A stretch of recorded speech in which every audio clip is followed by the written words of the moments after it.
Welcome back. Today we're going to put this motor back together. Last time we left you hanging, we needed gaskets. Well, we got the gaskets, and today's the day. We're going to finish showing you how to convert your front-wheel drive 3500 to rear-wheel drive.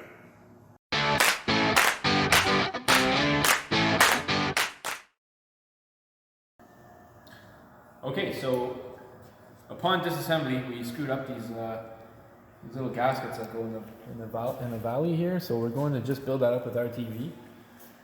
Build it up with RTV, and we will be reusing these gaskets because I don't see anything wrong with them. They're in good shape. So we're just going to seal this up here and then put the lower intake on. For us V8 guys too, they're also a little bit weird because you got to actually pull the push rods to change the intake gaskets.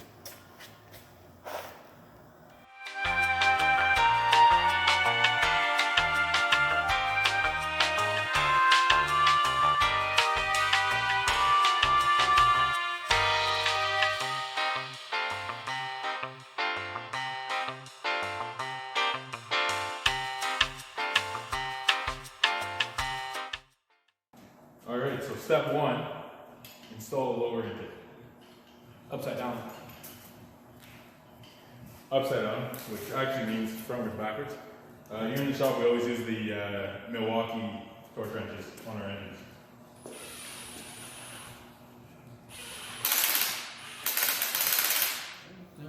Okay. Okay, we're going to slap the front cover on. Oh, okay, no, that's not that easy. Hang on. Fuck. A bit of a technical issue here. Hold it. We got to thread the gasket. Yeah, it's pretty tight fitting. Boom, there we go. There, don't let it fall back too much and the bolts won't fall out. So we got the intake all on and torqued. Now, I'm going to line up some bolt holes here. Gotta go on the pins, that's the bitch part. Oh, that's the part. Yeah, you see the pin down there. Oh, because we threaded this in the gasket, it doesn't want to give you any slack. I should put the fucking gasket on there. Oh shit. Swearing like a boss. Okay, yeah. We're not monetized. Take two. Okay. I should put a bit more. Take two.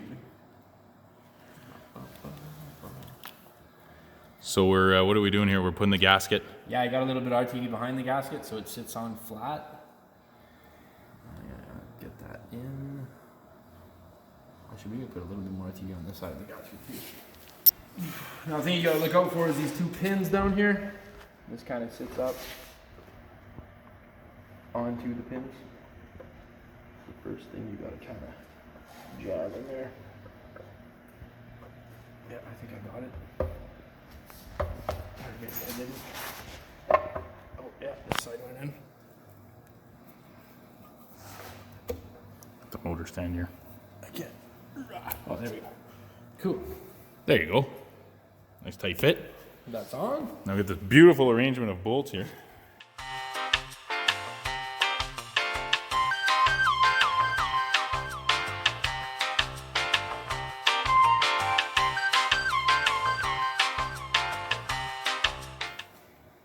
Okay, so go ahead and put on the harmonic dampener. I put some RTV in the keyway slot so it doesn't leak oil, and I just grease the seal and grease the back of this. So just line that up.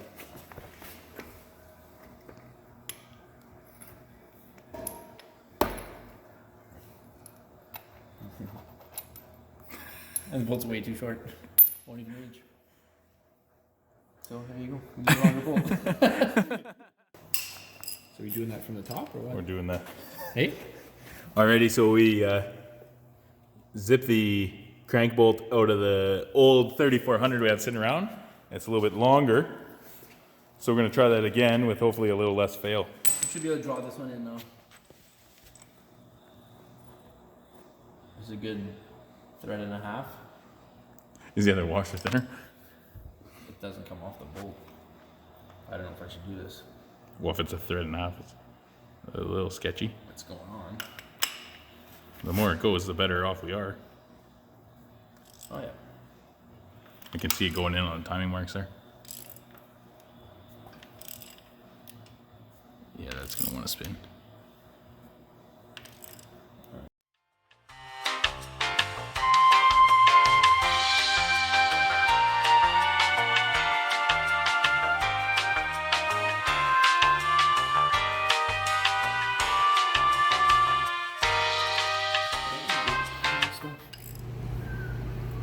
So once we put the balancer on, now we put the main pulley with the nice timing marks. This is custom built. Probably the hardest part, wouldn't you say, about the first time you do this swap is building this pulley? Yeah, this is an underdrive pulley, and this is part of like the crank trigger kit, and I actually cut this apart and welded it to the back of this underdrive pulley. So it looked pretty custom. So we save that. Yeah. We're probably going to build a second one for a spare motor. We're not sure. We might just swap that if we have to. That's not the end of the world. Just that's an easy swap. 4 bolts plus the main center one. But here, look at that sucker. Yeah, cool. But yeah, this is starting to come together. Send that thing home. Oh, there we go. So you got to have the technique. You know, a little fucking Slamming the old injectors in. Putting the fuel rails. We keep this all as an assembly. It's a lot easier rather than trying to put the injectors in, then put the rails. The rails are tied together, so. I always figure out which one's sticking out further. That looks pretty good. Seems pretty good. Just make sure the O-rings are in. And then the super. Yeah, one little trick. We got these little spacers that go underneath the rails here. Just for when you tighten them down. That's a 3.4 rail on a 3500 lower intake. Just needs a little bit of a shim. That's a pain to get in there. Need some needle nose or something. I got it. There you go. Look at that. Boom. Headshot. Just like that. Really seated. Looks good to me. Cool. Okay.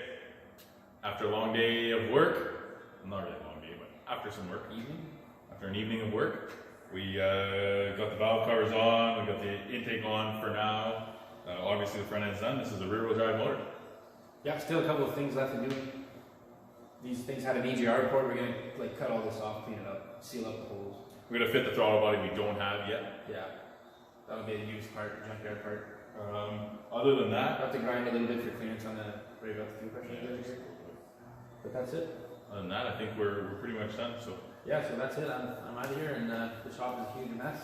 you're not gonna help me with this? So I'm just gonna. I actually got a few things. You got plans? Of course you do. Bye, everyone. Of course he has plans.